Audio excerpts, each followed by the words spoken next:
ਸਰਬ ਕਲਾ ਸਮਰੱਥ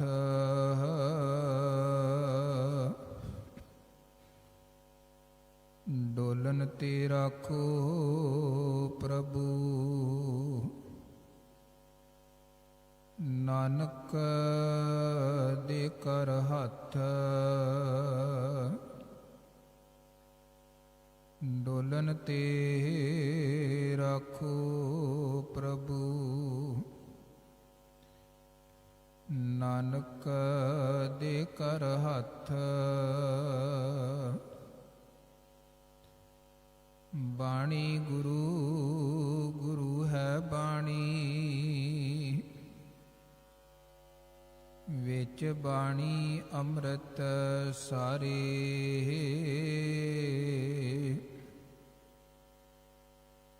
ਗੁਰ ਬਾਣੀ ਕਹੈ ਸੇਵਕ ਜਨ ਮਾਨੈ ਪ੍ਰਤੱਖ ਗੁਰੂ ਨਿਸਤਾਰੇ। ਗੁਰ ਬਾਣੀ ਕਹੈ ਸੇਵਕ ਜਨ ਮਾਨੈ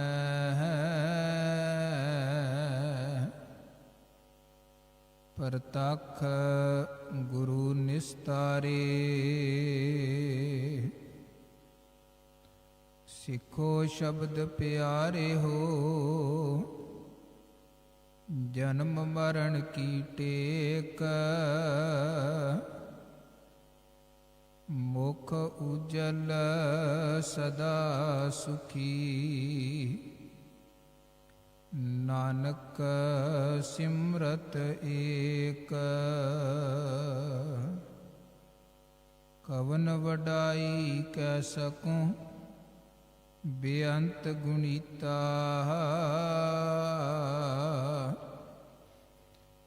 ਕਰ ਕਿਰਪਾ ਮੋਹਿ ਨਾਮ ਦੇਹੋ ਨਾਨਕ ਦਰ ਸਰੀਤਾ। ਕਰ ਕਿਰਪਾ ਮੋਹਿ ਨਾਮ ਦੇਹੋ ਨਾਨਕ ਦਰ ਸਰੀਤਾ।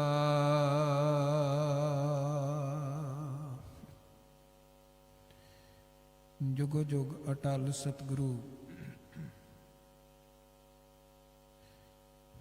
ਗੁਰਗੱਦੀ ਤੇ ਸੁਭਾਇਮਾਨ ਦਸਾਂ ਪਾਤਸ਼ਾਹੀਆਂ ਦੀ ਜੋਤ ਸਾਹਿਬ ਸ੍ਰੀ ਗੁਰੂ ਗ੍ਰੰਥ ਸਾਹਿਬ ਜੀ ਮਹਾਰਾਜ ਜੀਆਂ ਦੀ ਪਾਵਨ ਪਵਿੱਤਰ ਹਜ਼ੂਰੀ ਵਿਖੇ ਜੁੜ ਬੈਠੀ ਸਨਮਾਨ ਸਤਿਕਾਰਯੋਗ ਸਾਧ ਸੰਗਤ, ਵੱਡਿਆਂ ਭਾਗਾਂ ਵਾਲੇ ਹਾਂ। ਗੁਰੂ ਸੰਗਤ 'ਚ ਜੁੜਨ ਦਾ ਸੁਭਾਗਾ ਸਮਾਂ ਮਿਲਿਆ ਹੈ। ਅੱਜ ਦੇ ਇਹ ਦੀਵਾਨ ਸਾਹਿਬ ਸ੍ਰੀ ਗੁਰੂ ਗ੍ਰੰਥ ਸਾਹਿਬ ਜੀ ਮਹਾਰਾਜ ਜੀਆਂ ਦੇ ਪਹਿਲੇ ਪਾਵਨ ਪ੍ਰਕਾਸ਼ ਦਿਹਾੜੇ ਨੂੰ ਸਮਰਪਿਤ ਹਨ। ਇਸ ਕਰਕੇ ਭਾਈ ਸਾਹਿਬ ਜੀ ਨੇ ਸ਼ਬਦ ਕੀਰਤਨ ਦੇ ਰਾਹੀਂ ਬਾਣੀ ਗੁਰਬਾਣੀ ਦੀ ਮਹਾਨਤਾ ਦੇ ਬਾਰੇ ਪਾਵਨ ਪਵਿੱਤਰ ਸ਼ਬਦਾਂ ਦਾ ਗਾਇਨ ਕੀਤਾ ਹੈ। ਇਸੇ ਤਰ੍ਹਾਂ ਧੰਨ ਗੁਰੂ ਗ੍ਰੰਥ ਸਾਹਿਬ ਸੱਚੇ ਪਾਤਸ਼ਾਹ ਜੀ ਦੀ ਪਾਵਨ ਸੰਪਾਦਨਾ ਔਰ ਗੁਰਬਾਣੀ ਦੀ ਜੋ ਵਡਿਆਈ ਮਹੱਤਤਾ ਹੈ, ਉਸੇ ਸੰਬੰਧੀ ਆਪਾਂ ਗੁਰਮਤਿ ਵਿਚਾਰਾਂ ਕਥਾ ਵਿਚਾਰਾਂ ਦੀ ਸਾਂਝ ਪਾਉਣੀ ਹੈ। ਸਭ ਤੋਂ ਪਹਿਲਾਂ ਮਨ ਬਿਰਤੀਆਂ ਸੁਰਤ ਬਿਰਤੀਆਂ ਇਕਾਗਰ ਕਰੋ। ਤਨ ਕਰਕੇ ਮਨ ਕਰਕੇ ਸਾਵਧਾਨ ਇਕਾਗਰ ਹੋਵੋ। ਗੁਰੂ ਫਤਿਹ ਦੀ ਸਾਂਝ ਪਾਓ। ਆਖੋ ਜੀ ਵਾਹਿਗੁਰੂ ਜੀ ਕਾ ਖਾਲਸਾ ਵਾਹਿਗੁਰੂ ਜੀ ਕੀ ਫਤਿਹ। ਗੁਰੂ ਕੀ ਪਿਆਰੀ ਸਤਿਕਾਰੀ ਸਾਧ ਸੰਗਤ ਜੀਓ, 10 ਗੁਰੂ ਸਹਿਬਾਨਾਂ ਦੇ ਵੱਖ-ਵੱਖ ਪੁਰਬ ਤੇ ਗੁਰਪੁਰਬ ਆਪਾਂ ਮਨਾਉਂਦੇ ਹਾਂ। ਪਹਿਲੀ ਪਾਤਸ਼ਾਹੀ ਗੁਰੂ ਨਾਨਕ ਦੇਵ ਜੀ ਮਹਾਰਾਜ ਜੀ ਦੇ ਨਾਲ ਸੰਬੰਧਿਤ 2 ਦਿਹਾੜੇ ਹਨ। ਇੱਕ ਗੁਰੂ ਨਾਨਕ ਦੇਵ ਜੀ ਮਹਾਰਾਜ ਜੀ ਦਾ ਪਾਵਨ ਪ੍ਰਕਾਸ਼ ਦਿਹਾੜਾ, ਇੱਕ ਹੈ ਗੁਰੂ ਨਾਨਕ ਦੇਵ ਜੀ ਮਹਾਰਾਜ ਜੀ ਦਾ ਜੋਤੀ ਜੋਤ ਸਮਾਨ ਦਿਹਾੜਾ। ਪਰ ਉਹਨਾਂ ਤੋਂ ਬਾਅਦ ਜਿਹੜੇ ਬਾਕੀ 9 ਗੁਰੂ ਸਾਹਿਬਾਨ ਹਨ, ਉਹਨਾਂ ਦੇ ਨਾਲ ਸੰਬੰਧਿਤ 3 ਦਿਹਾੜੇ ਹਨ। ਗੁਰੂ ਸਾਹਿਬਾਨਾਂ ਜੀ ਦੇ ਪ੍ਰਕਾਸ਼ ਦਿਹਾੜੇ, ਦੂਜੇ ਨੰਬਰ ਤੇ ਉਹ ਦਿਨ ਜਦੋਂ ਗੁਰਗੱਦੀ ਦੀ ਦਾਤ ਪ੍ਰਾਪਤ ਹੋਈ। ਗੁਰੂ ਅੰਗਦ ਦੇਵ ਮਹਾਰਾਜ ਗੁਰਗੱਦੀ ਦੇ ਤਖਤ ਤੇ ਜਿਸ ਦਿਨ ਬਿਰਾਜੇ, ਗੁਰਗੱਦੀ ਦਿਹਾੜਾ। ਤੀਜੇ ਨੰਬਰ ਤੇ ਜੋਤੀ ਜੋਤ ਸਮਾਨ ਦਿਹਾੜਾ ਜਾਂ ਸ਼ਹੀਦੀ ਦਿਹਾੜਾ। ਗੁਰੂ ਨਾਨਕ ਦੇਵ ਜੀ ਦੇ ਨਾਲ ਸੰਬੰਧਿਤ 2 ਦਿਹਾੜੇ ਹਨ, ਕਿਉਂਕਿ ਉਹਨਾਂ ਨੂੰ ਗੁਰਗੱਦੀ ਦੀ ਦਾਤ ਇੱਥੇ ਕਿਸੇ ਨਹੀਂ ਦਿੱਤੀ। ਉਹ ਤਾਂ ਧੁਰ ਦਰਗਾਹ ਤੋਂ ਆਪ ਨਾਰਾਇਣ ਕਲਾ ਧਾਰ ਜਗ ਮੈਂ ਪਰਵਰਿਓ। ਉਹ ਰੱਬੀ ਵਡਿਆਈਆਂ ਲੈ ਕੇ ਸਤਿਗੁਰ ਨਾਨਕ ਪ੍ਰਗਟਿਆ, ਮਿੱਟੀ ਧੁੰਦ ਜਗ ਚਾਨਣ ਹੋਵਾ, ਜਿਉ ਕਰ ਸੂਰਜ ਨਿਕਲਿਆ, ਤਾਰੇ ਛਪੇ ਅੰਧੇਰ ਪਲੋਵਾ।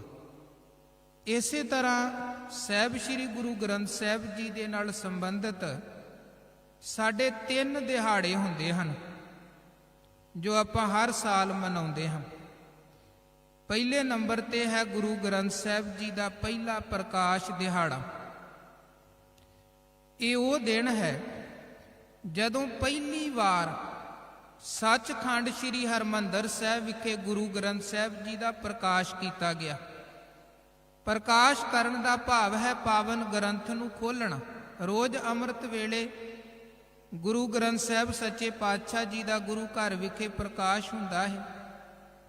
ਸਭ ਤੋਂ ਪਹਿਲੀ ਵਾਰ ਜਦੋਂ ਸੱਚਖੰਡ ਹਰਿਮੰਦਰ ਸਾਹਿਬ ਵਿਖੇ ਗੁਰੂ ਗ੍ਰੰਥ ਸਾਹਿਬ ਜੀ ਦਾ ਪ੍ਰਕਾਸ਼ ਹੋਇਆ 1 ਸਤੰਬਰ ਸਨ 1604 ਨੂੰ।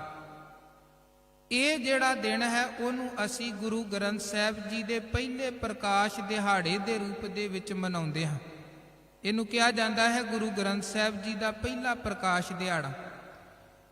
ਇਹਦੇ ਤੋਂ ਬਿਨਾਂ ਇੱਕ ਦੂਜਾ ਗੁਰੂ ਗ੍ਰੰਥ ਸਾਹਿਬ ਜੀ ਦੇ ਨਾਲ ਦਿਹਾੜਾ ਸੰਬੰਧਿਤ ਹੈ, ਗੁਰੂ ਗ੍ਰੰਥ ਸਾਹਿਬ ਜੀ ਦਾ ਸੰਪੂਰਨਤਾ ਦਿਹਾੜਾ। ਧੰਨ ਗੁਰੂ ਅਰਜਨ ਦੇਵ ਜੀ ਮਹਾਰਾਜ ਨੇ ਗੁਰੂ ਗ੍ਰੰਥ ਸਾਹਿਬ ਜੀ ਦਾ ਪਹਿਲਾ ਸਰੂਪ ਲਿਖਵਾਇਆ ਸੀ ਭਾਈ ਗੁਰਦਾਸ ਜੀ ਪਾਸੋਂ। ਉਸ ਸਰੂਪ ਦੇ ਵਿੱਚ 34 ਮਹਾਂਪੁਰਖਾਂ ਦੀ ਬਾਣੀ ਸੀ, 5 ਗੁਰੂ ਸਾਹਿਬ ਔਰ 15 ਭਗਤ ਸਹਿਬਾਨ, 11 ਭੱਟ ਸਹਿਬਾਨ ਤੇ 3 ਗੁਰਸਿੱਖ, ਕੁੱਲ 34 ਮਹਾਂਪੁਰਖਾਂ ਦੀ ਬਾਣੀ। ਉਦੋਂ ਬਾਅਦ ਗੁਰੂ ਤੇਗ ਬਹਾਦਰ ਮਹਾਰਾਜ ਜੀ ਦੀ ਬਾਣੀ ਬਾਅਦ ਚ ਉਚਾਰੀ ਗਈ, ਕਿਉਂਕਿ 9ਵੇਂ ਪਾਤਸ਼ਾਹ ਉਦੋਂ ਬਾਅਦ ਹੋਏ। ਤੇ 9ਵੇਂ ਪਾਤਸ਼ਾਹ ਜੀ ਦੀ ਜਿਹੜੀ ਬਾਣੀ ਹੈ ਉਹ ਸਾਹਿਬ ਸ੍ਰੀ ਗੁਰੂ ਗ੍ਰੰਥ ਸਾਹਿਬ ਜੀ ਦੇ ਵਿੱਚ ਗੁਰੂ ਗੋਬਿੰਦ ਸਿੰਘ ਸਾਹਿਬ ਜੀ ਨੇ ਦਮਦਮਾ ਸਾਹਿਬ ਵਿਖੇ ਉਹ ਬਾਣੀ ਅੰਕਿਤ ਕਰਵਾਈ ਸੀ। ਤੇ ਜਿਸ ਦਿਨ ਦਮਦਮਾ ਸਾਹਿਬ ਵਿਖੇ ਗੁਰੂ ਤੇਗ ਬਹਾਦਰ ਮਹਾਰਾਜ ਜੀ ਦੀ ਬਾਣੀ ਪਾਵਨ ਗ੍ਰੰਥ ਦੇ ਵਿੱਚ ਲਿਖਵਾਈ ਗਈ ਤੇ ਲਿਖਣ ਦੀ ਸੇਵਾ ਜਿੱਦਣ ਸੰਪੂਰਨ ਹੋਈ, ਸਾਰੇ ਗੁਰੂ ਸਾਹਿਬਾਨਾਂ ਭਗਤਾਂ ਦੀ ਬਾਣੀ ਲਿਖਣ ਦੀ ਜਦੋਂ ਪਾਵਨ ਸੇਵਾ ਸੰਪੂਰਨ ਹੋਈ, ਜਿਸ ਦਿਨ ਉਸ ਦਿਨ ਨੂੰ ਕਿਹਾ ਜਾਂਦਾ ਹੈ ਗੁਰੂ ਗ੍ਰੰਥ ਸਾਹਿਬ ਜੀ ਦਾ ਸੰਪੂਰਨਤਾ ਦਿਹਾੜਾ। 30 ਅਗਸਤ ਔਰ 1705 ਦੇ ਵਿੱਚ ਇਹ ਸੇਵਾ ਸੰਪੂਰਨ ਹੋਈ ਸੀ। ਇਸੇ ਤਰ੍ਹਾਂ ਗੁਰੂ ਗ੍ਰੰਥ ਸਾਹਿਬ ਜੀ ਦੇ ਨਾਲ ਸੰਬੰਧਿਤ ਇੱਕ ਤੀਜਾ ਦਿਹਾੜਾ ਹੈ ਗੁਰੂ ਗ੍ਰੰਥ ਸਾਹਿਬ ਜੀ ਦਾ ਗੁਰਗੱਦੀ ਦਿਹਾੜਾ। ਸੱਚਖੰਡ ਹਜੂਰ ਸਾਹਿਬ ਵਿਖੇ ਧੰਨ ਗੁਰੂ ਕਲਗੀਧਰ ਮਹਾਰਾਜ ਸੱਚੇ ਪਾਤਸ਼ਾਹ ਜੀ ਨੇ ਜਦੋਂ ਸਰੀਰ ਰੂਪੀ ਚੋਲਾ ਛੱਡਣਾ ਸੀ, ਐਨ ਅਖੀਰਲਾ ਸਮਾਂ ਜਦੋਂ ਆਇਆ ਤੇ ਸਿੱਖਾਂ ਨੇ ਬੇਨਤੀ ਕੀਤੀ, ਮਹਾਰਾਜ ਪਹਿਲੇ ਗੁਰੂ ਸਾਹਿਬ ਦੇ ਸਮੇਂ ਤੋਂ ਹੀ ਗੁਰੂ ਘਰ ਵਿਖੇ ਇਹ ਪਰੰਪਰਾ, ਇਹ ਵਿਧੀ ਵਿਧਾਨ ਚੱਲਦਾ ਆ ਰਿਹਾ ਹੈ ਕਿ ਗੁਰੂ ਨਾਨਕ ਮਹਾਰਾਜ ਨੇ ਜਦੋਂ ਸਰੀਰ ਚੋਲਾ ਛੱਡਣਾ ਸੀ, ਜੋਤੀ ਜੋਤ ਸਮਾਣਾ ਸੀ, ਉਹਨਾਂ ਨੇ ਗੁਰਗੱਦੀ ਗੁਰੂ ਅੰਗਦ ਦੇਵ ਮਹਾਰਾਜ ਨੂੰ ਬਖਸ਼ੀ, ਭਾਵ ਸਾਰੀਆਂ ਸੰਗਤਾਂ ਨੂੰ ਗੁਰੂ ਅੰਗਦ ਦੇਵ ਜੀ ਦੇ ਲੜ ਲਗਾ ਦਿੱਤਾ। ਇਸੇ ਤਰ੍ਹਾਂ ਅੱਗੇ ਤੋਂ ਅੱਗੇ ਅੱਜ ਤੱਕ ਚੱਲਦਾ ਆਇਆ। ਹੁਣ ਤੁਸੀਂ ਕਹਿ ਰਹੇ ਹੋ ਕਿ ਅਸੀਂ ਸਰੀਰ ਰੂਪੀ ਚੋਲਾ ਛੱਡ ਦੇਣਾ ਹੈ, ਸੰਗਤ ਨੂੰ ਕਿਤੇ ਲੜ ਲਗਾ ਕੇ ਚੱਲੇ ਹੋ। ਅੱਜ ਤੋਂ ਬਾਅਦ ਸਿੱਖ ਸੰਗਤ ਦੀ ਅਗਵਾਈ ਕੌਣ ਕਰੇਗਾ? ਗੁਰੂ ਕੀਆਂ ਸੰਗਤਾਂ ਕਿਦੇ ਸਨਮੁਖ ਆਪਣੇ ਦੁੱਖ ਤੇ ਸੁੱਖ ਦੀਆਂ ਬੇਨਤੀਆਂ ਕਰਨਗੀਆਂ। ਉਥੇ ਫਿਰ ਦਸਮ ਪਾਤਸ਼ਾਹ ਧੰਨ ਗੁਰੂ ਕਲਗੀਧਰ ਮਹਾਰਾਜ ਗੁਰੂ ਗੋਬਿੰਦ ਸਿੰਘ ਸਾਹਿਬ ਜੀ ਵੱਲੋਂ ਗੁਰੂ ਗ੍ਰੰਥ ਸਾਹਿਬ ਸੱਚੇ ਪਾਤਸ਼ਾਹ ਜੀ ਦਾ ਪਾਵਨ ਪ੍ਰਕਾਸ਼ ਕਰਵਾਇਆ ਗਿਆ। ਸਾਰੀ ਸੰਗਤ ਨੂੰ ਸੰਬੋਧਨ ਕਰਦਿਆਂ ਹੋਇਆਂ ਦਸਮ ਪਾਤਸ਼ਾਹ ਜੀ ਨੇ ਇਹ ਬਚਨ ਕਹੇ ਸਨ, ਆਗਿਆ ਭਈ ਅਕਾਲ ਕੀ ਤਬੈ ਚਲਾਇਓ ਪੰਥ, ਸਭ ਸਿੱਖਨ ਕੋ ਹੁਕਮ ਹੈ ਗੁਰੂ ਮਾਨਿਓ ਗ੍ਰੰਥ। गुरु ग्रंथ जी मान्यो प्रगट गुरां की दे, जो प्रभ को मिलबो चाहे खोज शब्द मैले। महाराज कहन लगे अज तो बाद असी तुहानू गुरु ग्रंथ दे लड़ लगा के चले हाँ। अज तो बाद पंथ दा गुरु ग्रंथ होवेगा, धन गुरु ग्रंथ साहब सच्चे पातशाह जी होणगे। जिन्ने गुरु दे दर्शन करने हैं गुरु ग्रंथ साहब दे दर्शन करो, गुरबाणी दे दर्शन करो। जिन्ने गुरु दे बचनां नूं सुनना है वो गुरबाणी नूं सुने। अज तो बाद किसे दूजे देहधारी दे अगे निवण झुकण दी लोड़ नहीं है। सब सिखन को हुक्म है गुरु मान्यो ग्रंथ। गुरु ग्रंथ जी मान्यो प्रगट गुरां की दे, जो प्रभ को मिलबो चाहे खोज शब्द मैले। ते जिस दिन ये सारी दी सारी गुरु कलगीधर महाराज सच्चे पातशाह जी ने वडियाई गुरु ग्रंथ साहब जी नूं दित्ती सी, गुरगद्दी गुरु ग्रंथ साहब जी नूं दित्ती सी, उस दिन नूं किहा जांदा है गुरु ग्रंथ साहब जी दा गुरगद्दी दिहाड़ा। ये अक्तूबर महीने दे विच पुरब आउंदा है। सो ये 3 दिन धन गुरु ग्रंथ साहब जी दे नाल संबंधित ये साडे 3 गुरपुरब हन। गुरु ग्रंथ साहब जी का पहले प्रकाश दिहाड़े का गुरपुरब, गुरु ग्रंथ साहब जी के संपूर्णता दिहाड़े का गुरपुरब और गुरु ग्रंथ साहब सच्चे पातशाह जी के गुरगद्दी दिहाड़े का गुरपुरब। हुण आपां गल करिए अज दे जिस संबंधी अज का ये दीवान सजिया है, सतगुरां दा पहला प्रकाश दिहाड़ा जो सचखंड हरमंदर साहब विखे पहली वारी प्रकाश होया। मुख रूप दे विच गल उदों शुरू हुई जदों कुछ सिख सतगुरु गुरु अर्जन देव महाराज जी दे कोल आए, क्योंकि कुछ गुरु घर दे विरोधी लोग ऐसे सन जेड़े सिख संगत नूं लगातार भरमाउण दी कोशिश कर रहे सन। अपने नाल जोड़िया जा रहा सी जां वख-वख लोगां ने वखरियां वखरियां कवितावां उचारण कीतियां होईयां सन ते संगत नूं उधर जोड़ के भटकाया जा रहा सी। धन गुरु अर्जन देव महाराज जी दे कोल कुछ सिख आके कहण लगे, महाराज वेखो प्रीथी चंद जिहड़ा है ते गुरु अर्जन देव महाराज जी दा भरा है, गुरु रामदास महाराज दा वड्डा पुत्र है, पर बड़ा लोभी ते लालची बिरती वाला सी। गुरु रामदास महाराज जी का भी अदब सत्कार नहीं सी करदा, उन्हां दे नाल भी बड़े झगड़े करदा सी, जिस करके गुरु रामदास महाराज नूं कहना भी पिया कि काहे पूत झगरत हो संग बाप, जिनके जने बडीरे तुम हो तिन स्यों झगरत पाप। वेखो ये भी गल समझण वाली जे अज दे संदर्भ दे विच गुरु ग्रंथ साहब जी दे विच जे किसे नूं खुल के किया गया है कि आ काम पाप है ते वो है मां प्यो दे नाल झगड़ा करना। जिहड़ा बंदा मां प्यो दा सत्कार नहीं करदा, मां प्यो दे नाल झगड़ा कर रहा है, समझो वो पाप कमाउंदा पिया है।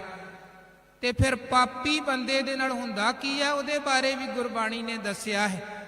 महाराज कहंदे पापी कर्म कमावंदे करदे हाय हाय। जेड़ा पाप कमाउंदा है उहदी जिंदगी सारी जिंदगी हाय हाय दे विच दुखां दे विच ही लंघदी जे। ये सच है, जेड़ा बंदा अपने मां प्यो दे नाल झगड़ा करेगा ते सोचे कि मैं अपनी जिंदगी च सुख माणा ते मेरी औलाद अगे मैनू सुख दवे, कदे हो ही नहीं सकदा है। जिन्हें अपने मां प्यो नूं सुख नहीं दिता अगे उहदी औलाद भी उहनूं सुख नहीं देगी ते वो हाय हाय करदियां ही सारी जिंदगी दुखां च कटेगा।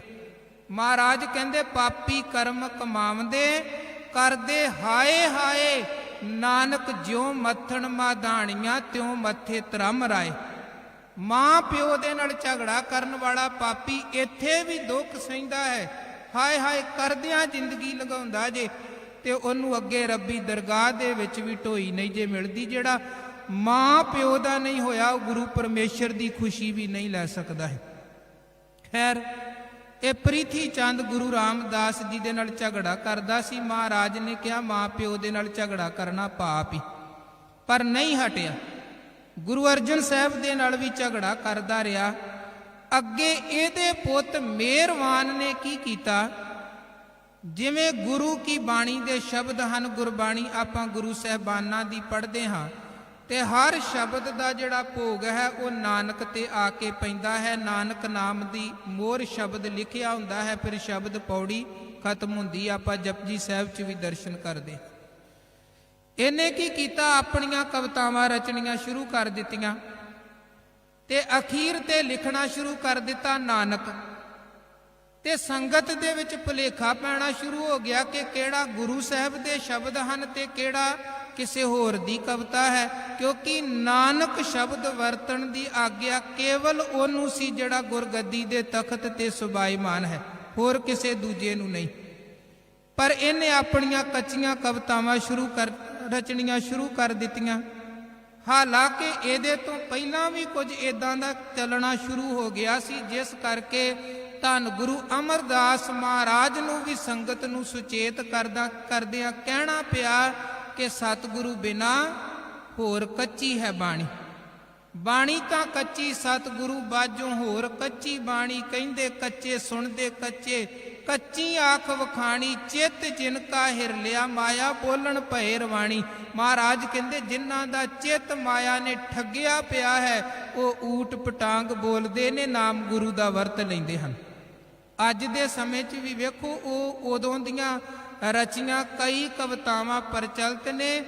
ਅੱਜ ਵੀ ਕਈ ਵਾਰ ਸੰਗਤ ਨੂੰ ਪਤਾ ਨਹੀਂ ਲੱਗਦਾ ਇਹ ਸ਼ਬਦ ਬਾਣੀ ਦੇ ਸ਼ਬਦ ਨੇ ਕਿ ਕਿਸੇ ਦੀ ਕਵਿਤਾ ਹੈ। ਜਿਵੇਂ ਇੱਕ ਦੋ ਤੁਕਾਂ ਬੜੀਆਂ ਪ੍ਰਚਲਿਤ ਨੇ, ਨਾਮ ਖਮਾਰੀ ਨਾਨਕਾ ਚੜੀ ਰਹੇ ਦਿਨ ਰਾਤ। ਤੇ ਕਈ ਵਾਰ ਸੰਗਤ ਸੋਚਦੀ ਹੈ ਸ਼ਾਇਦ ਇਹ ਗੁਰੂ ਸਾਹਿਬ ਦਾ ਸ਼ਬਦ ਹੈ, ਪਰ ਨਹੀਂ। ਇਹ ਜਿਹੜੀ ਪੰਕਤੀ ਹੈ ਗੁਰਬਾਣੀ ਗੁਰੂ ਗ੍ਰੰਥ ਸਾਹਿਬ ਦੀ ਪੰਕਤੀ ਨਹੀਂ ਹੈ, ਇਹ ਬਾਹਰ ਦੀਆਂ ਕਵਿਤਾਵਾਂ ਹਨ। ਇਸੇ ਤਰ੍ਹਾਂ ਨਾਨਕ ਨੀਵਾ ਜੋ ਚੱਲੈ ਲੱਗੈ ਨਾ ਤੱਤੀ ਵਾਓ, ਨਾਨਕ ਇਹਦੇ 'ਚ ਵੀ ਆਉਂਦਾ ਹੈ, ਪਰ ਇਹ ਵੀ ਗੁਰੂ ਗ੍ਰੰਥ ਸਾਹਿਬ ਜੀ ਦਾ ਸ਼ਬਦ ਨਹੀਂ ਹੈ। ਇੱਕ ਅਕਸਰ ਵਿਆਹਾਂ ਦੇ ਕਾਰਡਾਂ ਤੇ ਦੋ ਪੰਕਤੀਆਂ ਲਿਖੀਆਂ ਜਾਂਦੀਆਂ, ਸਤਿਗੁਰ ਦਾਤੇ ਕਾਜ ਰਚਾਇਆ ਆਪਣੀ ਮਿਹਰ ਰਚਾਈ। ਇਹ ਵੀ ਗੁਰੂ ਗ੍ਰੰਥ ਸਾਹਿਬ ਜੀ ਦੇ ਸ਼ਬਦ ਨਹੀਂ ਹਨ, ਬਾਹਰ ਦੀਆਂ ਲਿਖੀਆਂ ਕਵਿਤਾਵਾਂ ਹਨ, ਜਿਹੜੀਆਂ ਪੜ੍ਹਨ ਵੇਖਣ 'ਚ ਇੰਜ ਲੱਗਦੀਆਂ ਨੇ ਸ਼ਾਇਦ ਗੁਰੂ ਕੇ ਸ਼ਬਦ ਹੋਣਗੇ। ਇਦਾਂ ਦੀਆਂ ਬਹੁਤ ਸਾਰੀਆਂ ਕਵਿਤਾਵਾਂ ਸਨ ਜਿਹੜੀਆਂ ਸਿੱਖੀ ਸਿਧਾਂਤ ਤੋਂ ਬੜੀਆਂ ਦੂਰ ਸਨ, ਪਰ ਨਾਮ ਨਾਨਕ ਵਿੱਚ ਵਰਤਿਆ ਜਾਂਦਾ ਸੀ। ਸੰਗਤ ਨੂੰ ਪਤਾ ਨਹੀਂ ਸੀ ਲੱਗਦਾ ਇਹ ਗੁਰਬਾਣੀ ਦੇ ਸ਼ਬਦ ਨੇ ਕਿ ਕਿਸੇ ਦੀ ਕਵਿਤਾ ਹੈ। ਉਹ ਫਿਰ ਸੰਗਤ ਨੇ ਧੰਨ ਗੁਰੂ ਅਰਜਨ ਦੇਵ ਮਹਾਰਾਜ ਨੂੰ ਬੇਨਤੀ ਕੀਤੀ, ਮਹਾਰਾਜ ਨਖੇੜਾ ਹੋਣਾ ਚਾਹੀਦਾ ਹੈ। ਇਹ ਕੰਮ ਜੇ ਇਦਾਂ ਹੀ ਹੋਇਆ ਤੇ ਅੱਗੇ ਇੰਨੀਆਂ ਕਵਿਤਾਵਾਂ ਵੱਧ ਜਾਣੀਆਂ ਨੇ, ਸੰਗਤ ਨੂੰ ਪਤਾ ਹੀ ਨਹੀਂ ਲੱਗਣਾ ਕਿਹੜਾ ਸ਼ਬਦ ਹੈ ਕਿਹੜੀ ਕਿਸੇ ਹੋਰ ਦੀ ਕਵਿਤਾ ਹੈ। ਕੋਈ ਨਾ ਕੋਈ ਇਹਦਾ ਪ੍ਰਬੰਧ ਕਰੋ। ਧੰਨ ਗੁਰੂ ਅਰਜਨ ਦੇਵ ਮਹਾਰਾਜ ਨੇ ਬਾਬਾ ਬੁੱਢਾ ਸਾਹਿਬ ਤੇ ਭਾਈ ਗੁਰਦਾਸ ਸਾਹਿਬ ਦੇ ਨਾਲ ਵਿਚਾਰ ਕਰਕੇ ਕਿ ਇੱਕ ਤੇ ਗੁਰੂ ਸਾਹਿਬਾਨਾਂ ਦੀ ਬਾਣੀ ਨੂੰ, ਰੱਬ ਦੇ ਘਰ ਤੋਂ ਆਏ ਹੋਏ ਉੱਤਮ ਵਿਚਾਰਾਂ ਨੂੰ ਸੰਭਾਲਣਾ ਹੈ। ਦੂਜੇ ਨੰਬਰ ਤੇ ਕੋਈ ਐਸਾ ਪ੍ਰਬੰਧ ਕਰਨਾ ਹੈ ਕਿ ਇਸ ਬਾਣੀ ਤੋਂ ਰਹਿੰਦੀ ਦੁਨੀਆ ਤੱਕ ਸੰਸਾਰ ਸੇਧ ਲੈਂਦਾ ਰਵੇ। ਇਸ ਕਰਕੇ ਇਹਦਾ ਇੱਕੋ ਇੱਕ ਤਰੀਕਾ ਇਹ ਹੈ ਕਿ ਸਾਰੀ ਬਾਣੀ ਨੂੰ ਇੱਕ ਗ੍ਰੰਥ ਦੇ ਵਿੱਚ ਤਰਤੀਬਵਾਰ ਲਿਖਿਆ ਜਾਏ। ਹਾਲਾਂਕਿ ਬਾਣੀ ਪਹਿਲਾਂ ਵੀ ਗੁਰੂ ਸਾਹਿਬਾਨਾਂ ਦੀ ਵੱਖਰੀਆਂ ਵੱਖਰੀਆਂ ਪੋਥੀਆਂ ਦੇ ਵਿੱਚ ਲਿਖੀ ਹੋਈ ਸੀ, ਪਰ ਸਮੁੱਚੀ ਬਾਣੀ ਦੀ ਇੱਕ ਤਰਤੀਬ ਨਹੀਂ ਸੀ। ਮਹਾਰਾਜ ਨੇ ਭਾਈ ਗੁਰਦਾਸ ਸਾਹਿਬ ਦੀ ਸੇਵਾ ਲਗਾਈ ਕਿ ਤੁਸੀਂ ਇਹ ਬਾਣੀ ਲਿਖਣ ਦੀ ਸੇਵਾ ਕਰੋ। ਔਰ ਜਿੱਥੇ ਬਾਬਾ ਸ਼ਹੀਦਾਂ ਸਾਹਿਬ ਵਾਲੇ ਅਸਥਾਨ ਤੇ ਆਪਾਂ ਅੰਮ੍ਰਿਤਸਰ ਸਾਹਿਬ ਵੇਂਦੇ ਹਾਂ, ਨਾਲ ਬਹੁਤ ਵੱਡਾ ਇੱਕ ਅਸਥਾਨ ਹੈ ਗੁਰਦੁਆਰਾ ਰਾਮਸਰ ਸਾਹਿਬ। ਇੱਥੇ ਭਾਈ ਗੁਰਦਾਸ ਸਾਹਿਬ ਜੀ ਨੂੰ ਕੁਝ ਤੰਬੂ ਲਗਾ ਦਿੱਤੇ ਗਏ, ਕਿਉਂਕਿ ਇਹ ਜਗ੍ਹਾ ਉਦੋਂ ਸਾਰੀ ਵਿਹਲੀ ਸੀ। ਭਾਈ ਬੰਨੋ ਜੀ ਤੇ ਕੁਝ ਹੋਰ ਸਿੱਖ ਨਾਲ ਲਗਾਏ ਗਏ। ਭਾਈ ਗੁਰਦਾਸ ਸਾਹਿਬ ਜੀ ਨੂੰ ਹੁਕਮ ਹੋਇਆ ਕਿ ਬਾਣੀ ਲਿਖਣ ਦੀ ਸੇਵਾ ਤੁਸੀਂ ਕਰਨੀ ਹੈ। ਔਰ ਗੁਰੂ ਕੀ ਸਾਧ ਸੰਗਤ ਲੰਬੇ ਸਮੇਂ ਭਾਈ ਗੁਰਦਾਸ ਸਾਹਿਬ ਜੀ ਨੇ ਘਾਲਣਾ ਘਾਲਦਿਆਂ ਹੋਇਆਂ ਤੇ ਕੱਲਾ ਕੱਲਾ ਸ਼ਬਦ ਗੁਰੂ ਸਾਹਿਬ ਵੱਲੋਂ ਦੱਸੀ ਹੋਈ ਤਰਤੀਬ ਦੇ ਮੁਤਾਬਕ ਲਿਖਿਆ। ਤੇ ਸਾਡੇ ਇਤਿਹਾਸ ਦੇ ਵਿਦਵਾਨਾਂ ਨੇ ਕਰੀਬਨ 4 ਸਾਲ ਦਾ ਸਮਾਂ ਲਿਖਿਆ ਹੈ। ਪਹਿਲਾ ਗੁਰੂ ਗ੍ਰੰਥ ਸਾਹਿਬ ਜੀ ਦਾ ਪਾਵਨ ਸਰੂਪ ਲਿਖਣ ਦੇ ਵਿੱਚ ਕਰੀਬਨ 4 ਵਰ੍ਹਿਆਂ ਦਾ ਸਮਾਂ ਲੱਗਿਆ। ਭਾਈ ਗੁਰਦਾਸ ਸਾਹਿਬ ਬਾਣੀ ਲਿਖਦੇ ਹਨ। ਧੰਨ ਗੁਰੂ ਅਰਜਨ ਦੇਵ ਮਹਾਰਾਜ ਸੱਚੇ ਪਾਤਸ਼ਾਹ ਉਸ ਬਾਣੀ ਨੂੰ ਫੇਰ ਪੜ੍ਹਦੇ ਹਨ ਕਿ ਕਿਧਰੇ ਕਿਸੇ ਸ਼ਬਦ ਦੇ ਵਿੱਚ ਕੋਈ ਗਲਤੀ ਨਾ ਹੋ ਗਈ ਹੋਵੇ। ਜਿਹੜੀ ਬਾਣੀ ਮਹਾਰਾਜ ਨੇ ਪੜ੍ਹੀ ਜਾਣੀ ਉਹਦੇ ਮਗਰ ਸ਼ੁੱਧ ਲਿਖ ਦੇਣਾ ਠੀਕ ਹੈ। ਜਿੱਥੇ ਕੁਝ ਬਾਣੀ ਦੇ ਵਿੱਚ ਸੁਧਾਈ ਦੀ ਲੋੜ ਹੁੰਦੀ ਸੀ ਉੱਥੇ ਮਹਾਰਾਜ ਨੇ ਲਿਖ ਦੇਣਾ ਸ਼ੁੱਧ ਕੀਚੈ ਕਿ ਇੱਥੇ ਅਜੇ ਸੁਧਾਈ ਦੀ ਲੋੜ ਹੈ।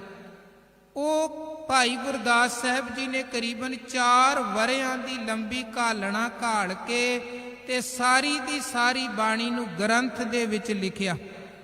ਧੰਨ ਗੁਰੂ ਗ੍ਰੰਥ ਸਾਹਿਬ ਸੱਚੇ ਪਾਤਸ਼ਾਹ ਜੀ ਦਾ ਪਹਿਲਾ ਸਰੂਪ ਤਿਆਰ ਹੋਇਆ ਕਰੀਬਨ 15 ਅਗਸਤ 1604 ਦੇ ਵਿੱਚ ਪਹਿਲਾ ਗ੍ਰੰਥ ਲਿਖਿਆ ਗਿਆ ਸੀ। ਉਦੋਂ ਬਾਅਦ 15 ਦਿਨ ਉਸ ਪਹਿਲੇ ਗ੍ਰੰਥ ਨੂੰ ਜਿਲਦ ਬੰਨਣ ਦੀ ਸੇਵਾ ਹੋਈ। ਉਹ ਜਿਲਦ ਬੰਨਣ ਦੀ ਸੇਵਾ ਕੀਤੀ ਸੀ ਭਾਈ ਬੰਨੋ ਨੇ। ਤੇ ਨਾਲ ਦੀ ਨਾਲ ਸਾਡੇ ਇਤਿਹਾਸ 'ਚ ਇਹ ਲਿਖਿਆ ਹੈ ਕਿ ਉਸ ਸਮੇਂ ਦੇ ਵਿੱਚ ਭਾਈ ਬੰਨੋ ਨੇ ਉਸ ਗ੍ਰੰਥ ਦਾ ਉਤਾਰਾ ਵੀ ਕਰ ਲਿਆ।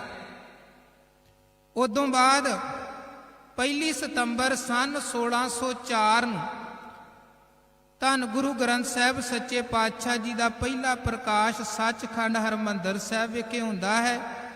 ਇੱਕ ਰਾਤ ਪਹਿਲਾਂ ਧੰਨ ਗੁਰੂ ਅਰਜਨ ਦੇਵ ਮਹਾਰਾਜ, ਬਾਬਾ ਬੁੱਢਾ ਸਾਹਿਬ, ਭਾਈ ਗੁਰਦਾਸ ਸਾਹਿਬ, ਸਾਰੀਆਂ ਸੰਗਤਾਂ ਜਿੱਥੇ ਪਾਵਨ ਸਰੂਪ ਤਿਆਰ ਹੋਇਆ ਸੀ ਰਾਮਸਰ ਉੱਥੇ ਗਏ ਹਨ। ਉੱਥੇ ਹੀ ਰਾਤ ਬਤੀਤ ਕੀਤੀ ਹੈ।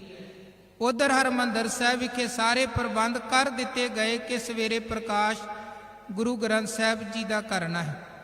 ਉੱਥੇ ਹੀ ਮਹਾਰਾਜ ਨੇ ਵਿਚਾਰਿਆ ਕਿ ਗ੍ਰੰਥ ਤਾਂ ਤਿਆਰ ਹੋ ਗਿਆ ਹੈ, ਹੁਣ ਇਸ ਗ੍ਰੰਥ ਦੀ ਸੇਵਾ ਸੰਭਾਲ ਦੇ ਲਈ ਗ੍ਰੰਥੀ ਵੀ ਚਾਹੀਦਾ ਹੈ। ਤੇ ਉਹਦੇ ਲਈ ਮਹਾਰਾਜ ਸੱਚੇ ਪਾਤਸ਼ਾਹ ਜੀ ਨੇ ਧੰਨ ਬਾਬਾ ਬੁੱਢਾ ਸਾਹਿਬ ਦੀ ਸੇਵਾ ਲਈ। ਰਾਮਸਰ ਸਾਹਿਬ ਤੋਂ ਸੱਚਖੰਡ ਹਰਿਮੰਦਰ ਸਾਹਿਬ ਤੱਕ ਪਹਿਲੀ ਵਾਰ ਗੁਰੂ ਗ੍ਰੰਥ ਸਾਹਿਬ ਜੀ ਦਾ ਪਾਵਨ ਸਰੂਪ ਧੰਨ ਬਾਬਾ ਬੁੱਢਾ ਸਾਹਿਬ ਆਪਣੇ ਸੀਸ ਤੇ ਰੱਖ ਕੇ ਲਿਜਾਂਦੇ ਹਨ ਔਰ ਧੰਨ ਗੁਰੂ ਅਰਜਨ ਦੇਵ ਜੀ ਮਹਾਰਾਜ ਚੌਰ ਸਾਹਿਬ ਦੀ ਸੇਵਾ ਕਰਦੇ ਹਨ। ਇਹ ਪਹਿਲਾ ਸਾਡਾ ਨਗਰ ਕੀਰਤਨ ਸੀ। ਤੇ ਵੇਖੋ ਨਗਰ ਕੀਰਤਨ ਅੱਜ ਵੀ ਦੇਸਾਂ ਪ੍ਰਦੇਸਾਂ ਦੇ ਵਿੱਚ ਬੜੇ ਨਿਕਲਦੇ ਹਨ। ਤੇ ਗੁਰੂ ਗ੍ਰੰਥ ਸਾਹਿਬ ਸੱਚੇ ਪਾਤਸ਼ਾਹ ਜੀ ਦੇ ਸਰੂਪ ਸੋਹਣੀ ਪਾਲਕੀ ਦੇ ਵਿੱਚ ਸਬਾਏਮਾਨ ਹੁੰਦੇ ਹਨ। ਅਕਸਰ ਨਗਰ ਕੀਰਤਨ ਤੇ ਆਪ ਸੰਗਤ ਦਰਸ਼ਨ ਕਰਦੇ ਹੋ। ਪਰ ਇਹ ਪਹਿਲੇ ਨਗਰ ਕੀਰਤਨ ਤੇ ਗੁਰੂ ਗ੍ਰੰਥ ਸਾਹਿਬ ਜੀ ਦਾ ਸਰੂਪ ਦਰਬਾਰ ਸਾਹਿਬ ਦੇ ਪਹਿਲੇ ਗ੍ਰੰਥੀ ਧੰਨ ਬਾਬਾ ਬੁੱਢਾ ਸਾਹਿਬ ਆਪਣੇ ਸੀਸ ਤੇ ਸਜਾ ਕੇ ਟਿਕਾ ਕੇ ਲੈ ਕੇ ਗਏ ਸਨ। ਤੇ ਇਸ ਦਿਨ ਅੱਜ ਵੀ ਨਗਰ ਕੀਰਤਨ ਨਿਕਲਦਾ ਹੈ। ਤੇ ਹਮੇਸ਼ਾ ਉੱਥੇ ਦਰਬਾਰ ਸਾਹਿਬ ਦੇ ਹਰਿਮੰਦਰ ਸਾਹਿਬ ਦੇ ਗ੍ਰੰਥੀ ਸਾਹਿਬਾਨ ਗੁਰੂ ਗ੍ਰੰਥ ਸਾਹਿਬ ਜੀ ਦੇ ਪਾਵਨ ਸਰੂਪ ਨੂੰ ਆਪਣੇ ਸੀਸ ਤੇ ਸਜਾ ਕੇ ਲਿਜਾਂਦੇ ਹਨ। ਭਾਵ ਬਿਲਕੁਲ ਪੈਦਲ ਜਾਇਆ ਜਾਂਦਾ ਹੈ। ਉੱਥੇ ਪਾਲਕੀ ਸਾਹਿਬ ਦੀ ਵਰਤੋਂ ਨਹੀਂ ਕੀਤੀ ਜਾਂਦੀ। ਅੰਮ੍ਰਿਤ ਵੇਲੇ 1 ਸਤੰਬਰ 1604 ਗੁਰੂ ਗ੍ਰੰਥ ਸਾਹਿਬ ਜੀ ਦੇ ਪਾਵਨ ਸਰੂਪ ਰਾਮਸਰ ਸਾਹਿਬ ਤੋਂ ਹਰਿਮੰਦਰ ਸਾਹਿਬ ਵਿਖੇ ਲਿਜਾਏ ਗਏ। ਸੋਹਣੇ ਪੀੜੇ ਦੇ ਉੱਪਰ ਧੰਨ ਬਾਬਾ ਬੁੱਢਾ ਸਾਹਿਬ ਜੀ ਨੇ ਪਾਵਨ ਸਰੂਪ ਰੱਖੇ ਹਨ। ਹੱਥ ਜੋੜ ਕੇ ਗੁਰੂ ਅਰਜਨ ਸਾਹਿਬ ਨੂੰ ਪੁੱਛਿਆ ਗਿਆ, ਮਹਾਰਾਜ ਹੁਣ ਕੀ ਹੁਕਮ ਹੈ? ਤੇ ਅੱਗੋਂ ਧੰਨ ਬਾਬਾ ਬੁੱਢਾ ਸਾਹਿਬ ਨੂੰ ਗੁਰੂ ਅਰਜਨ ਦੇਵ ਮਹਾਰਾਜ ਕਹਿਣ ਲੱਗੇ, ਬੁੱਢਾ ਸਾਹਿਬ ਖੋਲੋ ਗ੍ਰੰਥ, ਲਿਹੋ ਆਵਾਜ਼ ਸੁਣੈ ਸਭ ਪੰਥ। ਭਾਵ ਧੰਨ ਬਾਬਾ ਬੁੱਢਾ ਸਾਹਿਬ ਜੀ ਹੁਣ ਪਾਵਨ ਗ੍ਰੰਥ ਸਾਹਿਬ ਦਾ ਪ੍ਰਕਾਸ਼ ਕਰੋ। ਉਥੇ ਫਿਰ ਚੱਕ ਪੱਤਰੇ ਜਬ ਗ੍ਰੰਥ ਜੀ ਖੋਲਾ, ਬਾਬਾ ਬੁੱਢਾ ਸਾਹਿਬ ਬੋਲਾ, ਧੰਨ ਬਾਬਾ ਬੁੱਢਾ ਸਾਹਿਬ ਜੀ ਨੇ ਹਰਿਮੰਦਰ ਸਾਹਿਬ ਵਿਖੇ ਗੁਰੂ ਗ੍ਰੰਥ ਸਾਹਿਬ ਜੀ ਦਾ ਪਹਿਲੀ ਵਾਰ ਪਹਿਲਾ ਪ੍ਰਕਾਸ਼ ਕੀਤਾ ਹੈ। ਪਹਿਲਾ ਪ੍ਰਕਾਸ਼ ਕੀਤਾ ਗਿਆ, ਫਿਰ ਮਹਾਰਾਜ ਜੀ ਦਾ ਮੁੱਖ ਵਾਕ ਲਿਆ ਗਿਆ ਤੇ ਪਹਿਲਾ ਗੁਰੂ ਗ੍ਰੰਥ ਸਾਹਿਬ ਜੀ ਦਾ ਮੁੱਖ ਵਾਕ ਸੀ ਸੂਹੀ ਮਹੱਲਾ ਪੰਜਵਾਂ, ਸੰਤਾਂ ਕੇ ਕਾਰਜ ਆਪ ਖਲੋਇਆ, ਹਰ ਕੰਮ ਕਰਾਵਣ ਆਇਆ ਰਾਮ, ਧਰਤ ਸੁਹਾਵੀ ਤਾਲ ਸੁਹਾਵਾ ਵਿੱਚ ਅੰਮ੍ਰਿਤ ਜਲ ਛਾਇਆ ਰਾਮ। ਧੰਨ ਬਾਬਾ ਬੁੱਢਾ ਸਾਹਿਬ ਜੀ ਨੇ ਗੁਰੂ ਗ੍ਰੰਥ ਸਾਹਿਬ ਜੀ ਦਾ ਪ੍ਰਕਾਸ਼ ਕੀਤਾ। ਗੁਰੂ ਗ੍ਰੰਥ ਸਾਹਿਬ ਜੀ ਦੀ ਜੈ ਜੈਕਾਰ ਹੋ ਰਹੀ ਹੈ। ਸਾਰੀ ਸੰਗਤ ਪਾਵਨ ਮੁੱਖ ਵਾਕ ਸੁਣ ਕੇ ਜਦੋਂ ਬੜੀ ਇਕਾਗਰਤਾ ਦੇ ਨਾਲ ਬੈਠੀ ਹੈ, ਸਾਰਿਆਂ ਦਾ ਧਿਆਨ ਗੁਰੂ ਅਰਜਨ ਦੇਵ ਮਹਾਰਾਜ ਵਾਲੇ ਪਾਸੇ। ਉੱਥੇ ਫਿਰ ਗੁਰੂ ਅਰਜਨ ਦੇਵ ਜੀ ਨੇ ਸਾਰੀ ਸੰਗਤ ਨੂੰ ਸੰਬੋਧਨ ਕਰਦਿਆਂ ਹੋਇਆਂ ਇੱਕ ਬਚਨ ਕਿਹਾ ਸੀ, ਜੋ ਸਾਡੇ ਇਤਿਹਾਸ ਦੇ ਗ੍ਰੰਥਾਂ 'ਚ ਲਿਖਿਆ ਹੈ। ਮਹਾਰਾਜ ਕਹਿਣ ਲੱਗੇ, ਮਮ ਆਗਿਆ ਸਭ ਹੀ ਸੁਣੋ, ਸਤ ਬਚਨ ਨਿਰਧਾਰ। ਸਾਡੇ ਹੁਕਮ ਨੂੰ ਸਾਰੇ ਸੁਣੋ ਤੇ ਇਹਨਾਂ ਬਚਨਾਂ ਨੂੰ ਸਾਰਿਆਂ ਨੇ ਸਤ ਕਰਕੇ ਮੰਨਣਾ ਹੈ, ਕੋਈ ਕਿੰਤੂ ਪਰੰਤੂ ਨਹੀਂ ਹੈ। ਮਮ ਆਗਿਆ ਸਭ ਹੀ ਸੁਣੋ, ਸਤ ਬਚਨ ਨਿਰਧਾਰ, ਗ੍ਰੰਥ ਗੁਰੂ ਸਮ ਮਾਨਿਓ, ਭੇਦ ਨਾ ਕੋਊ ਵਿਚਾਰ। ਮਹਾਰਾਜ ਕਹਿਣ ਲੱਗੇ, ਇਹ ਪਾਵਨ ਗ੍ਰੰਥ ਨੂੰ ਗੁਰੂ ਦੇ ਬਰਾਬਰ ਸਮਝਣਾ ਹੈ, ਕੋਈ ਭੇਦ ਨਹੀਂ ਕਰਨਾ, ਕਿਉਂਕਿ ਇਸ ਗ੍ਰੰਥ ਦੇ ਅੰਦਰ ਬਾਣੀ ਲਿਖੀ ਹੋਈ ਹੈ, ਜਿਹੜੀ ਬਾਣੀ ਕਿਸੇ ਵਿਅਕਤੀ ਦੀ ਬਾਣੀ ਨਹੀਂ ਹੈ, ਬਲਕਿ ਧੁਰ ਕੀ ਬਾਣੀ ਆਈ, ਤਿਨ ਸਗਲੀ ਚਿੰਤ ਮਿਟਾਈ। ਬਾਣੀ ਗੁਰੂ ਹੈ ਬਾਣੀ, ਵਿੱਚ ਬਾਣੀ ਅੰਮ੍ਰਿਤ ਸਾਰੇ, ਗੁਰ ਬਾਣੀ ਕਹੈ ਸੇਵਕ ਜਨ ਮਾਨੈ, ਪ੍ਰਤੱਖ ਗੁਰੂ ਨਿਸਤਾਰੇ। ਇਸ ਤਰ੍ਹਾਂ ਫਿਰ ਅੱਜ ਦੇ ਦਿਨ 1 ਸਤੰਬਰ ਵਾਲੇ ਦਿਨ ਧੰਨ ਗੁਰੂ ਗ੍ਰੰਥ ਸਾਹਿਬ ਸੱਚੇ ਪਾਤਸ਼ਾਹ ਜੀ ਦਾ ਸੱਚਖੰਡ ਹਰਿਮੰਦਰ ਸਾਹਿਬ ਵਿਖੇ ਪ੍ਰਕਾਸ਼ ਹੋਇਆ। ਜਦੋਂ ਪੁੱਛਿਆ ਗਿਆ, ਮਹਾਰਾਜ ਇਹ ਸਾਰੀ ਜਿਹੜੀ ਆਪ ਜੀ ਨੇ ਰਹਿਮਤ ਮਨੁੱਖਤਾ ਤੇ ਕੀਤੀ ਹੈ, ਗੁਰੂ ਗ੍ਰੰਥ ਸਾਹਿਬ ਜੀ ਦੀ ਬਖਸ਼ਿਸ਼ ਮਨੁੱਖਤਾ ਤੇ ਕੀਤੀ ਹੈ, ਇਹਦਾ ਮੁੱਖ ਕਾਰਨ ਕੀ ਹੈ? ਤੇ ਉੱਥੇ ਗੁਰੂ ਗ੍ਰੰਥ ਸਾਹਿਬ ਤੇ ਗੁਰਬਾਣੀ ਦੀ ਵਡਿਆਈ ਕਰਦਿਆਂ ਮਹਾਰਾਜ ਨੇ ਇਹ ਸ਼ਬਦ ਪੜ੍ਹਿਆ ਸੀ, ਥਾਲ ਵਿੱਚ ਤਿੰਨ ਵਸਤੂ ਪਈਓ, ਸਤ ਸੰਤੋਖ ਵਿਚਾਰੋ। ਮਹਾਰਾਜ ਕਹਿਣ ਲੱਗੇ, ਸਾਧ ਸੰਗਤ ਜੀ, ਏਦਾਂ ਸਮਝੋ ਜਿਵੇਂ ਗੁਰੂ ਗ੍ਰੰਥ ਸਾਹਿਬ ਇੱਕ ਥਾਲ ਹੈ ਤੇ ਬੰਦਾ ਭੋਜਨ ਥਾਲ 'ਚ ਰੱਖ ਕੇ ਖਾਂਦਾ ਹੈ। ਇਸੇ ਤਰ੍ਹਾਂ ਸਾਡੀ ਆਤਮਾ ਦੀ ਭੁੱਖ ਨੂੰ ਪੂਰੀਆਂ ਕਰਨ ਦੇ ਲਈ ਗੁਰੂ ਗ੍ਰੰਥ ਸਾਹਿਬ ਇੱਕ ਥਾਲ ਹੈ ਤੇ ਇਸ ਥਾਲ ਦੇ ਵਿੱਚ ਕੀ ਹੈ? ਸਤ ਸੰਤੋਖ ਤੇ ਵਾਹਿਗੁਰੂ ਦੇ ਨਾਮ ਦੀ ਵਿਚਾਰ। ਜੇ ਕੋ ਖਾਵੈ ਜੇ ਕੋ ਪੁੰਚੈ ਤਿਸ ਕਾ ਹੋਏ ਉਧਾਰੋ। ਜਿਹੜਾ ਬੰਦਾ ਸਬਰ ਸੰਤੋਖ ਦਾ ਧਾਰਨੀ ਬਣ ਗਿਆ, ਜਿਹੜਾ ਸੱਚ ਦਾ ਧਾਰਨੀ ਬਣ ਗਿਆ ਤੇ ਜਿਹੜਾ ਵਾਹਿਗੁਰੂ ਦੇ ਨਾਮ ਦਾ ਧਾਰਨੀ ਬਣ ਗਿਆ, ਤਿਸ ਕਾ ਹੋਏ ਉਧਾਰੋ, ਉਹਦਾ ਇਹ ਸੰਸਾਰ ਸਾਗਰ ਤੋਂ ਉਧਾਰ ਹੋਏਗਾ ਹੀ ਹੋਏਗਾ। ਫਿਰ ਗੁਰੂ ਕਹਿਣ ਲੱਗੇ, ਇਹ ਵਸਤ ਤਜੀ ਨਾ ਜਾਈ, ਨਿਤ ਨਿਤ ਰੱਖ ਉਰ ਧਾਰੋ। ਗੁਰਬਾਣੀ ਨੂੰ ਛੱਡਣਾ ਨਹੀਂ ਹੈ, ਗੁਰਬਾਣੀ ਦੇ ਨਾਲ ਜੁੜ ਕੇ ਰਹਿਣਾ ਹੈ, ਗੁਰਬਾਣੀ ਨੂੰ ਜ਼ਿੰਦਗੀ ਦਾ ਆਧਾਰ ਬਣਾ ਕੇ ਜਿਉਣਾ ਹੈ। ਸਾਧ ਸੰਗਤ ਜੀ, ਗੁਰੂ ਗ੍ਰੰਥ ਸਾਹਿਬ ਅਸਲ ਦੇ ਵਿੱਚ ਸ਼ੀਸ਼ਾ ਹੈ, ਜਿੱਥੋਂ ਅਸੀਂ ਆਪਣੇ ਆਪ ਨੂੰ ਵੇਖ ਸਕਦੇ ਹਾਂ, ਆਪਣੇ ਆਪ ਨੂੰ ਸੁਧਾਰ ਸਕਦੇ ਹਾਂ। ਜਿਵੇਂ ਸ਼ੀਸ਼ੇ ਦੇ ਸਾਹਮਣੇ ਅਸੀਂ ਖਲੋਂਦੇ ਹਾਂ, ਆਪਣੇ ਆਪ ਨੂੰ ਵੇਂਦੇ ਹਾਂ, ਕੋਈ ਪੱਗ ਟੇਢੀ ਲੱਗਦੀ ਹੈ ਸਿੱਧੀ ਕਰਦੇ ਹਾਂ, ਕੋਈ ਚਿਹਰੇ ਤੇ ਦਾਗ ਲੱਗਦਾ ਉਹਨੂੰ ਹਟਾਉਂਦੇ ਹਾਂ। ਇਸੇ ਤਰ੍ਹਾਂ ਗੁਰਬਾਣੀ 'ਚੋਂ ਅਸੀਂ ਆਪਣੇ ਆਪ ਨੂੰ ਵੇਖਣਾ ਹੈ। ਕਿਆ ਗੁਰ ਕਹੈ ਕਰੇ ਹਮ ਕਹਾਂ, ਕਿ ਸਾਡਾ ਗੁਰੂ ਕੀ ਕਹਿ ਰਿਹਾ ਹੈ, ਮੈਂ ਕੀ ਕਰ ਰਿਹਾ ਹਾਂ। ਸਾਡੇ ਗੁਰੂ ਦਾ ਉਪਦੇਸ਼ ਕੀ ਹੈ, ਮੇਰਾ ਜੀਵਨ ਕਿੱਥੇ ਖੜਾ ਹੈ। ਤੇ ਜਿੱਥੇ ਜਿੱਥੇ ਆਪਣੇ ਜੀਵਨ ਦੇ ਵਿੱਚ ਘਾਟ ਲੱਗੇ, ਗੁਰਬਾਣੀ ਰੂਪੀ ਸ਼ੀਸ਼ੇ 'ਚੋਂ ਆਪਣੇ ਆਪ ਨੂੰ ਵੇਖ ਕੇ ਸਵਾਰਨਾ ਹੈ। ਕਿਆ ਗੁਰ ਕਹੈ ਕਰੇ ਹਮ ਕਹਾਂ, ਸਨੈ ਸਨੇ ਮਨ ਮੋਰੋ ਤਹਾਂ। ਗੁਰਬਾਣੀ ਤੋਂ ਦੂਰ ਨਹੀਂ ਹੋਣਾ, ਗੁਰਬਾਣੀ ਦੇ ਨਾਲ ਜੁੜਨਾ ਹੈ। ਮਹਾਰਾਜ ਕਹਿੰਦੇ, ਇਹ ਵਸਤ ਤਜੀ ਨਾ ਜਾਈ, ਨਿਤ ਨਿਤ ਰੱਖ ਉਰ ਧਾਰੋ। ਤਮ ਸੰਸਾਰ ਚਰਨ ਲਗ ਤਰੀਐ, ਸਭ ਨਾਨਕ ਬ੍ਰਹਮ ਪਸਾਰੋ। ਸੰਸਾਰ 'ਚ ਤਮ ਹਨੇਰਾ ਫੈਲਿਆ ਹੋਇਆ ਹੈ, ਉਹ ਗੁਰੂ ਕੀ ਬਾਣੀ ਤੇ ਗੁਰੂ ਗ੍ਰੰਥ ਸਾਹਿਬ ਜੀ ਦੇ ਲੜ ਲੱਗ ਕੇ ਹੀ ਅਸੀਂ ਸੰਸਾਰ ਸਾਗਰ ਤੋਂ ਪਾਰ ਲੰਘ ਸਕਦੇ ਹਾਂ। ਇਸੇ ਕਰਕੇ ਬਾਅਦ ਚ ਗੁਰੂ ਕਲਗੀਧਰ ਮਹਾਰਾਜ ਨੇ ਸਾਨੂੰ ਪੱਕੇ ਤੌਰ ਤੇ ਹੀ ਕਹਿ ਦਿੱਤਾ ਕਿ ਸਭ ਸਿੱਖਨ ਕੋ ਹੁਕਮ ਹੈ, ਗੁਰੂ ਮਾਨਿਓ ਗ੍ਰੰਥ, ਗੁਰੂ ਗ੍ਰੰਥ ਜੀ ਮਾਨਿਓ ਪ੍ਰਗਟ ਗੁਰਾਂ ਕੀ ਦੇ, ਜੋ ਪ੍ਰਭ ਕੋ ਮਿਲਬੋ ਚਾਹੈ ਖੋਜ ਸ਼ਬਦ ਮੈਲੇ। ਸੋ ਸਾਧ ਸੰਗਤ ਜੀਓ, ਗੁਰਬਾਣੀ ਦੇ ਲੜ ਲੱਗੀਏ, ਧੰਨ ਗੁਰੂ ਗ੍ਰੰਥ ਸਾਹਿਬ ਸੱਚੇ ਪਾਤਸ਼ਾਹ ਜੀ ਦੇ ਲੜ ਲੱਗੀਏ। ਗੁਰੂ ਕੀ ਬਾਣੀ ਜੁਗੋ ਜੁਗ ਅਟਲ ਹੈ, ਗੁਰੂ ਕੀ ਬਾਣੀ ਦਾ ਇੱਕ ਇੱਕ ਸ਼ਬਦ ਸੱਚ ਹੈ, ਗੁਰੂ ਕੀ ਬਾਣੀ ਦਾ ਇੱਕ ਇੱਕ ਸ਼ਬਦ ਸਾਨੂੰ ਜੀਵਨ ਦੀ ਅਗਵਾਈ ਦੇਣ ਵਾਲਾ ਹੈ, ਸਾਨੂੰ ਜੀਵਨ ਦਾ ਅਸਲੀ ਮਾਰਗ ਸਮਝਾਉਣ ਵਾਲਾ ਹੈ। ਪਰ ਅਸੀਂ ਸਮਝ ਤਾਂ ਸਕਦੇ ਹਾਂ ਜੇ ਬਾਣੀ ਨੂੰ ਪੜਾਂਗੇ, ਜੇ ਬਾਣੀ ਨੂੰ ਸੁਣਾਂਗੇ, ਜੇ ਬਾਣੀ ਨੂੰ ਵਿਚਾਰਾਂਗੇ, ਜੇ ਬਾਣੀ ਨੂੰ ਆਪਣੇ ਜੀਵਨ ਦਾ ਆਧਾਰ ਬਣਾਵਾਂਗੇ। ਆਇਓ ਸੁਣਨ ਪੜਨ ਕੋ ਬਾਣੀ, ਨਾਮ ਵਿਸਾਰ ਲੱਗੈ ਅਨ ਲਾਲਚ, ਬਿਰਥਾ ਜਨਮ ਪ੍ਰਾਣੀ। ਹਜੂਰ ਕਹਿੰਦੇ ਆਵੋ ਸਿੱਖ ਸਤਿਗੁਰੂ ਕੇ ਪਿਆਰੇ ਹੋ, ਗਾਵੋ ਸੱਚੀ ਬਾਣੀ, ਬਾਣੀ ਤਾਂ ਗਾਵੋ ਗੁਰੂ ਕੇਰੀ, ਬਾਣੀਆਂ ਸਿਰ ਬਾਣੀ। ਇਹ ਬਾਣੀ ਸਿਰਮੌਰ ਬਾਣੀ ਹੈ, ਇਹ ਪਰਮੇਸ਼ਰ ਦੇ ਘਰ ਤੋਂ ਆਇਆ ਹੋਇਆ ਗਿਆਨ ਹੈ, ਜਿਹਨੂੰ ਹਜੂਰ ਕਹਿੰਦੇ ਸਤਿਗੁਰ ਕੀ ਬਾਣੀ।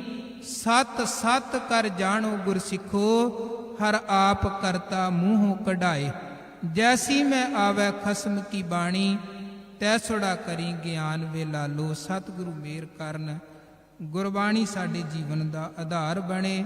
ਮਨ ਕਰਕੇ, ਬਚਨਾ ਕਰਕੇ, ਕਰਮਾਂ ਕਰਕੇ ਆਪਾਂ ਗੁਰੂ ਗ੍ਰੰਥ ਸਾਹਿਬ ਜੀ ਦੇ ਲੜ ਲੱਗੀਏ। ਆਪ ਸਾਰੀਆਂ ਹੀ ਸੰਗਤਾਂ ਨੂੰ ਸਤਿਗੁਰੂ ਸੱਚੇ ਪਾਤਸ਼ਾਹ ਜੀ ਦੇ ਪਹਿਲੇ ਪਾਵਨ ਪ੍ਰਕਾਸ਼ ਦਿਹਾੜੇ ਦੀਆਂ ਲੱਖ ਲੱਖ ਵਧਾਈਆਂ ਹੋਵਣ ਜੀ।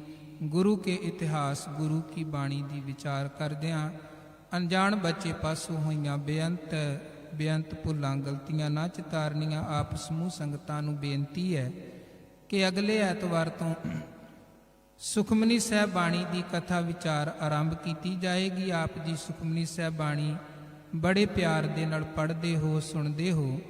ਉਸ ਬਾਣੀ 'ਚ ਗੁਰੂ ਅਰਜਨ ਦੇਵ ਜੀ ਨੇ ਕੀ ਉਪਦੇਸ਼ ਸਾਨੂੰ ਬਖਸ਼ੇ ਨੇ, ਉਹਦੀ ਸਮਝ ਸਾਨੂੰ ਤਾਂ ਹੀ ਲੱਗ ਸਕਦੀ ਹੈ ਜੇ ਬਾਣੀ ਦੇ ਅਰਥ ਪੜਾਂਗੇ, ਬਾਣੀ ਦੇ ਭਾਵਾਂ ਨੂੰ ਸਮਝਾਂਗੇ।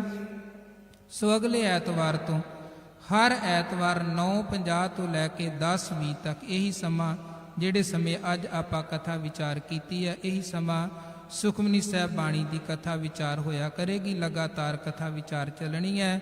ਆਪ ਵੀ ਜੁੜੋ, ਹੋਰ ਵੀ ਸੰਗਤਾਂ ਨੂੰ ਜੋੜੋ, ਤਾਂ ਕਿ ਵੱਧ ਤੋਂ ਵੱਧ ਸੰਗਤਾਂ ਗੁਰਬਾਣੀ ਕੀਰਤਨ ਦਾ ਲਾਹਾ ਲੈ ਸਕਣ। ਹਰ ਐਤਵਾਰ ਦੇ ਜਿਹੜੇ ਦੀਵਾਨ ਹਨ 9 ਵਜੇ ਆਰੰਭ ਹੋਇਆ ਕਰਨਗੇ। 9:50 ਤੱਕ ਸ਼ਬਦ ਕੀਰਤਨ, 9:50 ਤੋਂ ਲੈ ਕੇ ਅੱਗੇ 10:20 ਤੱਕ ਸੁਖਮਨੀ ਸਾਹਿਬ ਦੀ ਬਾਣੀ ਦੀ ਕਥਾ।